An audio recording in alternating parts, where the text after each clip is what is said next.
It's the book of Ecclesiastes 12, verse 3.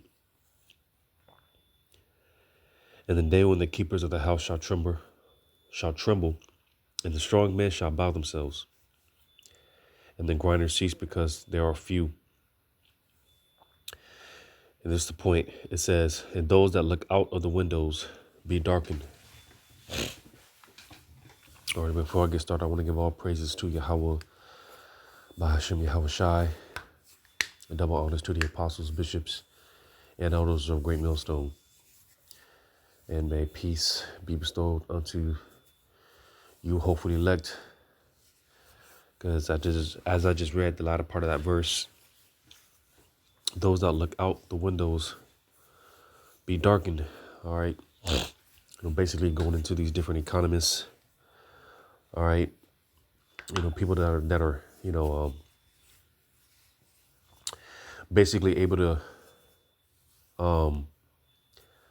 paint a certain picture as far as the economy goes, where the economy is headed. But overall, the overall vision is for the prophets to break down. Because these guys, they can't connect the dots. All they can do is tell you to buy gold, gun, ammo, and things of that nature. Right? But again, overall, the prophets are the ones to fully connect the dots. All right. And then telling you what's going on or what's getting ready to happen. All right. And America's future is not bright at all. All right. It's a real dark, grim future for Babylon the Great. All right. Jacob's trouble is close. We definitely don't have nowhere near 1,000 years, before the second return of Yahweh Shai, who the world ignorantly calls Christ, Jesus. We're closer. It's sooner than soon. All right. And we are redeeming the times because we know that at any day now, any moment. All right. But that being said, I got this video here. I'm trying to get through it, as much of it as possible through the Spirit. This video here by John Williams going into these tariffs that's getting ready to take place on March 1st, which is going to come back on Americans' own citizens. You see, as it's been broken down for many years, and as we've been seeing, especially over the past 4 or 5 years or so, the price of everything going up. Like the scriptures say, this is only the beginning of sorrows. All right, we haven't seen anything yet. All right. Before I get on with the ramble, I'm going to go ahead and play this video. Disclaimer alert. All right. Copyright disclaimer. I'm not making any monetary gain. This is just for educational purposes only. First, everything changes in America. President Donald Trump just announced tariffs on both Canada and Mexico that will go into effect next week. The tariffs are going forward on time, on schedule. I blame our leadership for allowing it to happen. This is a import-heavy economy. Most of what we consume comes in from Southeast Asia and China. Mexican and Canadian imports will face 25% tariffs, and goods from China will face a 10% tariff. And if you think this is just political and it will not affect you, just wait, because you're about to feel it everywhere. Walmart's imports from China rose 33% from 2023 to 2024. Columbia Sportswear imports went up 50% during the same time. At the grocery store, at the gas pump, when you try to buy a car. Thanks to the new tariffs introduced by Trump, the average American household could lose over $1,000 per year, according to the latest estimates from Budget Lab at Yale. Any kind of produce coming from Mexico, and a lot of our imports come from Mexico in terms of grocery items. Those would cost more money. The company that's then going to send it to a grocery store or to a car dealership. So that cost is passed on to consumers. When you realize that owning a home is slipping further out of reach. Because when cost of importing goods goes up, so do your bills. The average American household is already struggling. People are maxing out their credit cards. Delinquency rates are skyrocketing. Alarming new numbers that show rising default rates on credit card loans, now at the highest level since just after the 2008 financial crisis. More young adults are failing to pay off their credit cards. New York Fed shows the delinquency rate rate was more than 8%. And inflation is quietly creeping back up. And now a new tax is about to hit everything that we buy. So the real question is, how bad will it be, and what's going to happen in the short term and the long term in America? And how can you prepare right now? Before we talk about the tariffs, let's see where Americans stand right now, because things are already bad. People are borrowing money just to survive. Consumer debt just hit a record $17.57 trillion. This is the highest in U.S. history. Total U.S. consumer debt as of Q2 2024, it had ballooned to $17.8 trillion. Credit card debt just hit a record $1.21 trillion. Americans' total credit card balances hit a new all-time high of over $1.2 trillion. Meaning Americans are relying on debt just to afford the basics. Over half of Americans don't have enough savings to cover a $1,000 emergency expense. That's serious. Most Americans are paying only the minimum balance on their credit cards, while delinquency rates are climbing higher. A record high number of people are only paying the minimum monthly payment on their credit card bills. Mortgage delinquencies are rising for first-time homebuyer programs. Housing market continues to be tough, particularly for first-time homebuyers. Today's housing market is pricey and competitive. Prices are 53% higher than they were 5 years ago. There are mortgage rates, which have more than doubled since 2022. This isn't just a few people struggling. We're talking about millions and millions of Americans. 30% of Americans in the top 100 cities are behind on at least one bill, whether it be a credit card, an auto loan, a mortgage, a personal loan. And instead of talking about relief, we're going to be hit with new tariffs that will make everything more expensive in the short term. Now, some argue that these tariffs will bring forward short-term pain, but ultimately will bring jobs and opportunities back to America. But what about the people struggling right now? Tech giants like Amazon, Meta, Microsoft, spending over $300 billion in AI and robotics in just 2025. Meta, Amazon, Microsoft, and Alphabet are now signaling as much as $320 billion in capital expenditures, among them. And that's the spirit, because when you reading on in Ecclesiastes 12:3, because there's going to be a lot more job cuts, all right? There's going to be a lot of desperation, all right? You know, like brothers in the camp talk about, it seems like more and more often now going into the scriptures talk about how these people are going to be perplexed, in a state of perplexity. All right. Just a state of being in wantness, desperation. All right. Absolute fear, panic, confusion, chaos. All right. These people, they're not going to know which way to turn, which way to go, But in Ecclesiastes 12:4, and the door shall be shut in the streets, and when the sound of the grinding is low, and he shall rise up to the voice of the bird, and all the daughters of music shall be brought low. So, like they were just mentioning, there's going to be a lot more job cuts. All right. The Wadi al-Bashim Shai, he's been preparing his hopeful elect. We have a certain pilgrimage mindset. All right. Versus these people, they're as the scriptures say, we use the word but not abuse it. They're too overly indulged. They're too attached, and this system is getting ready to fall. And with it, these people, they're going to fall with it. This, in large part, is to replace the human workforce. I did a video last year talking about Amazon bringing forward 750,000 robots to their workforce. Amazon is testing a humanoid robot in its warehouses. The robot is called Digit. This is what I believe is going to be coming to many, many corporations in the years to come. But the big question, what's going to happen to small business? The backbone to the U.S. economy. These very businesses employ 49.5% of the entire U.S. workforce. 59 million Americans. These same businesses and their employees do not have this safety net that these large corporations do. These higher costs will equate to layoffs, bankruptcies, and store closures, and even more pressure on struggling Americans. 37.9 million. That's the number of Americans currently living in poverty. Before we talk about the future, we need to ask, who is paying the price today? Now let's break it down. What's about to cost more, and how will it impact our lives? If you're thinking about buying a car this year, you might want to reconsider. Most auto parts in America come from either Canada or Mexico. And now with these new tariffs, the price of a new car is expected to jump between $3,000 and $7,000. $3,000 on the cost of a new car. But it's not just new cars. Used car prices will spike also, because when people can't afford a new car, where do they go?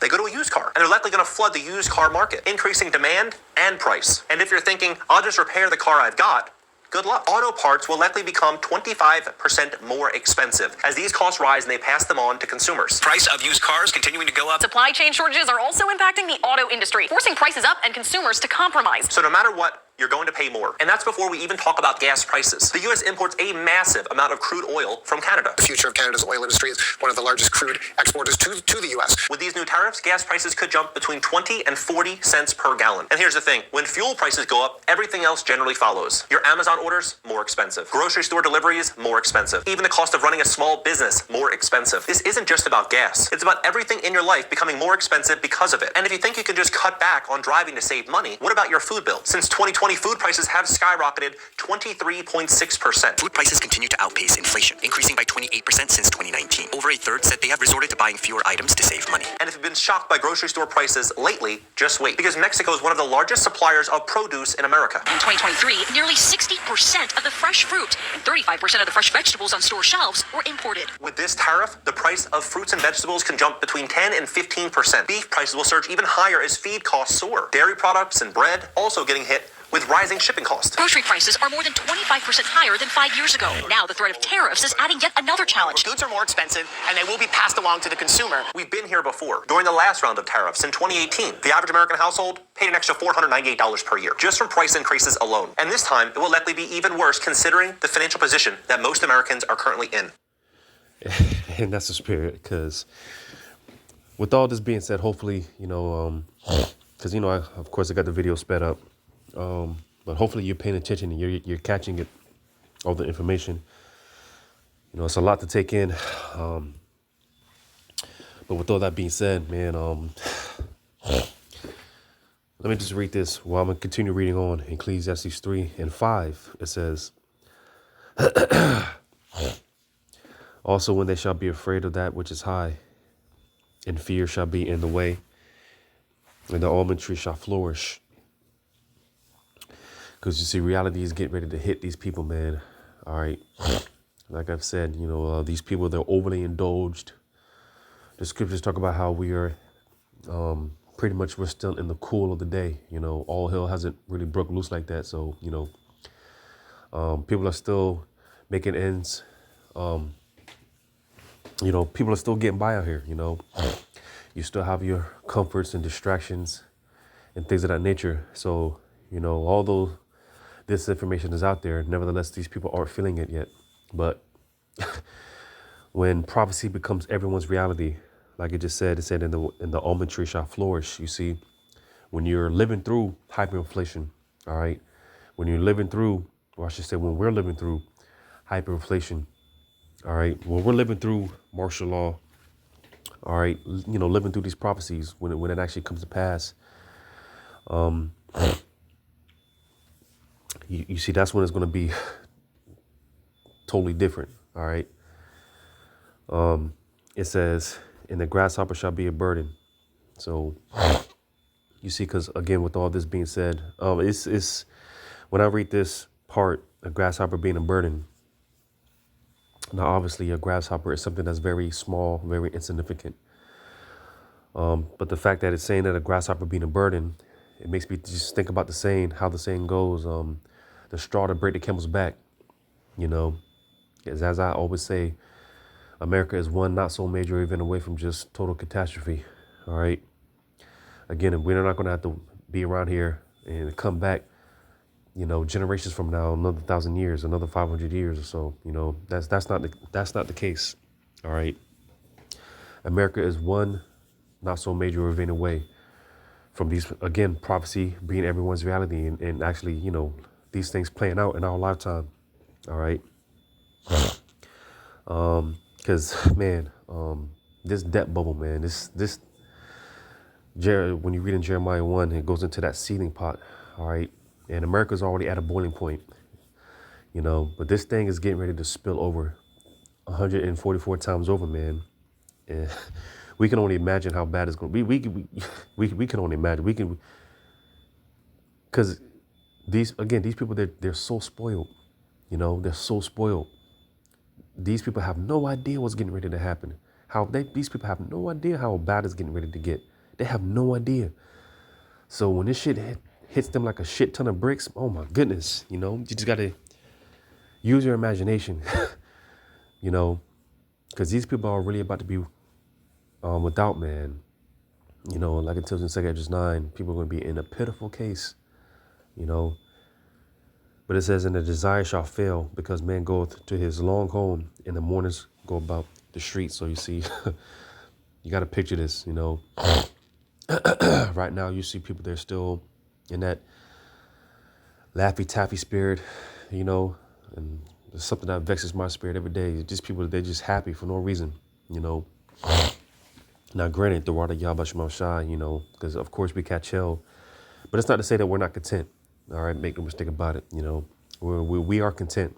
All right, we are grateful. You know, the position that we're in. I always say it could be worse. It should be worse. It's supposed to be worse, but it's not. The Lord didn't enact on us what we deserve, so it could be worse. You know, but still, this ain't the kingdom. So the fact that these people are walking around here thinking that they're in a good case, and that shit vexes my spirit every day. You know, but the same way that these people are they're skillful in laughter. The scriptures say they're going to be skillful in mourning. All right, they're going to be skillful in lamentation, wailing. All right, and that's what we're about to see out here in these streets. You know, these people are about to be in just a bad case. So that grocery bill that's already painful, it's about to hurt even more. For most Americans, the dream of home ownership is now out of reach. Right now, the median home price in America is $433,100. To afford that comfortably, you need to make $166,000 per year for the. Hey, listen, man. You know, because we're in a time now where polygamy is not such a bad idea to a lot of these women.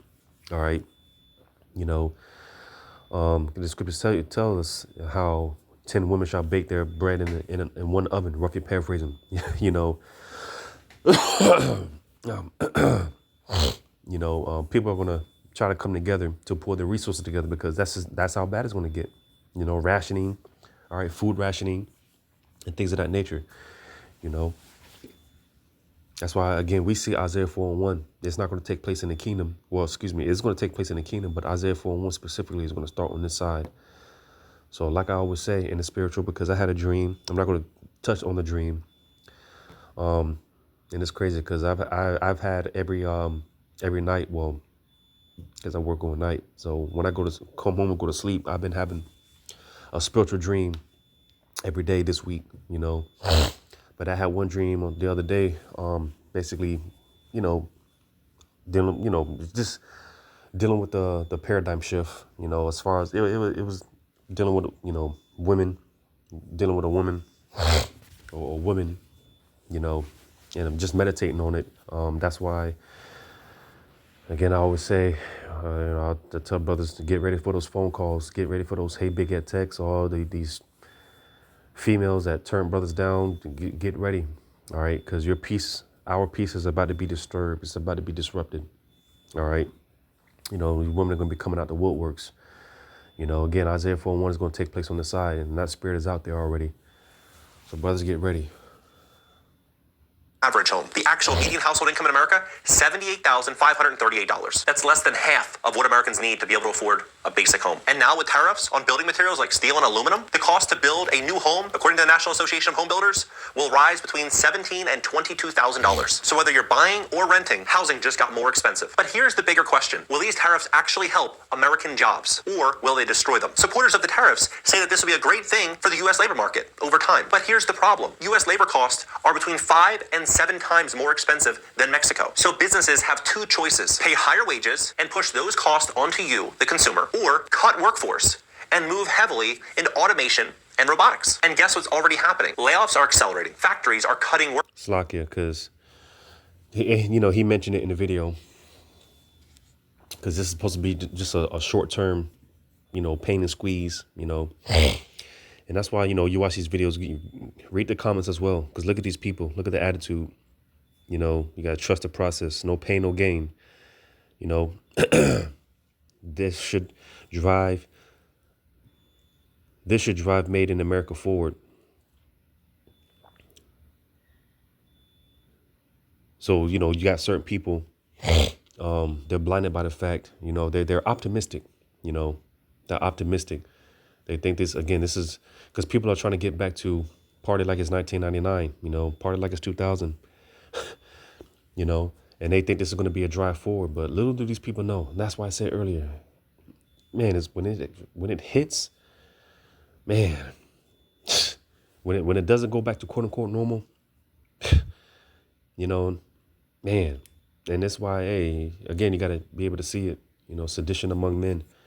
When people find out that Trump is not the savior that they deem him to be, all right, boy, these people about to tear these streets up, but I'm going to just, go down some of these comments as I play on.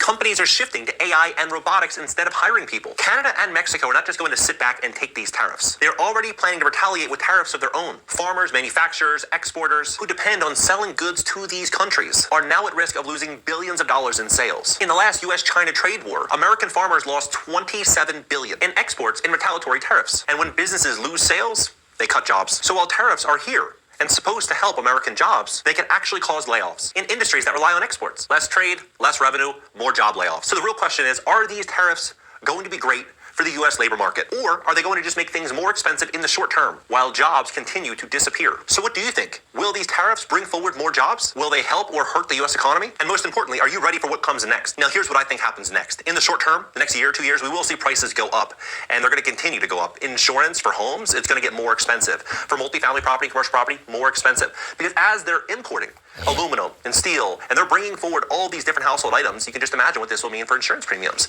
This is not just going to be insurance, it's going to be every facet of the economy is going to continue to have upward pressure on pricing. So if you are an investor, or you're renting, or you plan to do something to escape this, you want to own property, you want to own real estate, either fully paid off or very, very under leveraged, where you have a lot of equity, you have an insurance bill you can afford, and if prices go up 10, 15, 20, 30, 40%, you can absorb it. You want to control cost. That's what I believe is very, very important next year or two. And I also believe that we're going to see these large corporations, as consumers pull back heavily on spending, have no choice but to automate. I mean, with Amazon, all these big corporations, they're going to automate as much as they can, drive these costs down more and more and more, which is going to push a lot of these small businesses out of business, and we're just going to start seeing a lot of change, a lot of structural change unfolding in the economy. Now, I'm not saying this is only just because of these tariffs. I'm saying just small business as a whole is already struggling, and consumers, they need a lot more money to be able to survive.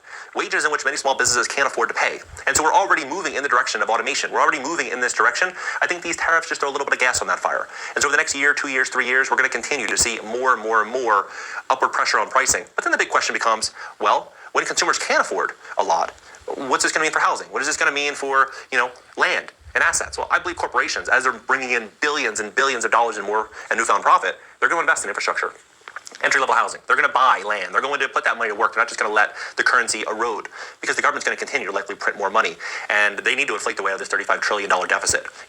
So let me grab this, man, in Ezekiel 7, because again, you got these guys like this talking about, hey, you got to get into the housing market. You got to buy land and property. And listen, Ezekiel 7, thus saith the Lord, right? Ezekiel 7.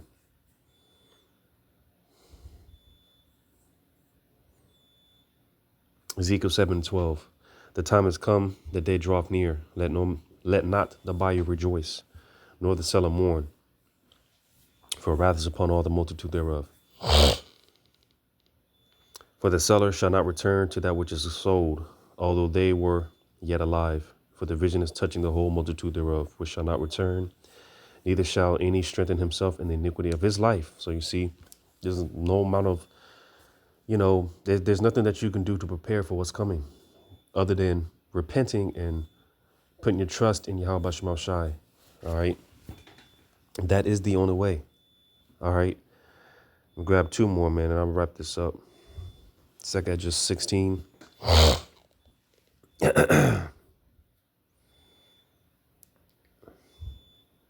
Second Esdras 16.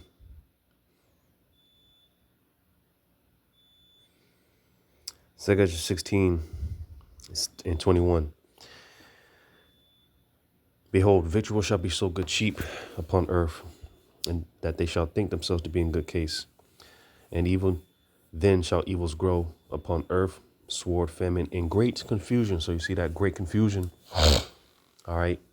And Lord willing, these terrorists is just more fuel to the fire. Another additive to one thing is going to lead to another, until that domino effect.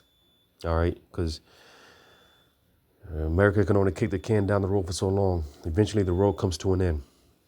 We are at the end. All right. And it's just a matter of time before we really start to see these effects, man. All right. Like I said, hyperinflation and, neighbor against neighbor, so on and so forth.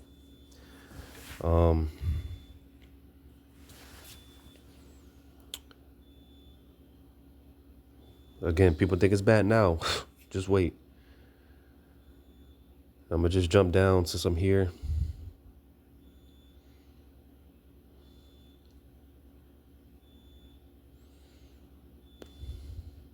Bear with me.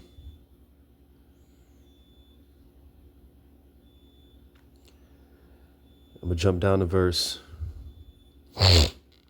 41.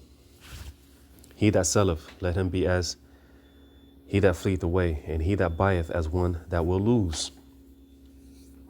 Again, there's no amount of getting into the real estate property. There's no amount of anything that you can do, like I said, other than trusting in Yahweh Shem Shai, repenting and trusting in Yahweh Shem Shai.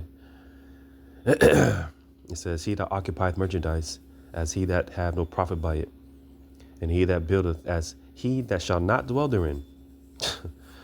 He that soweth as if he should not reap, so also he that planteth the vineyard as he that shall not gather the grapes. They that marry as they that shall get no children, and they that marry not as the widowers, and therefore they that labor, labor in vain. For strangers shall reap their fruits, and spoil their goods, overthrow their houses, and take their children captives, for in captivity and famine shall they get children. And they that occupy their merchandise with robbery, the more they deck their cities, their houses, their possessors, in their own persons. So you see, listen, that whole white picket fence, getting married, having 2 children with a dog, again, that the overall, the American nightmare. Because that's exactly what it is. We've been finding out that it's American dream is really a nightmare. All right. You end up paying all this money for a house. Hey, you're going to have strangers. All right. Basically setting up shop. I'm the captain now type shit. And we've already seen that, over the years with these squatters, right? People that own these properties, and Esau set up to where you got squatters living in these properties, all right, and you can't do nothing about it,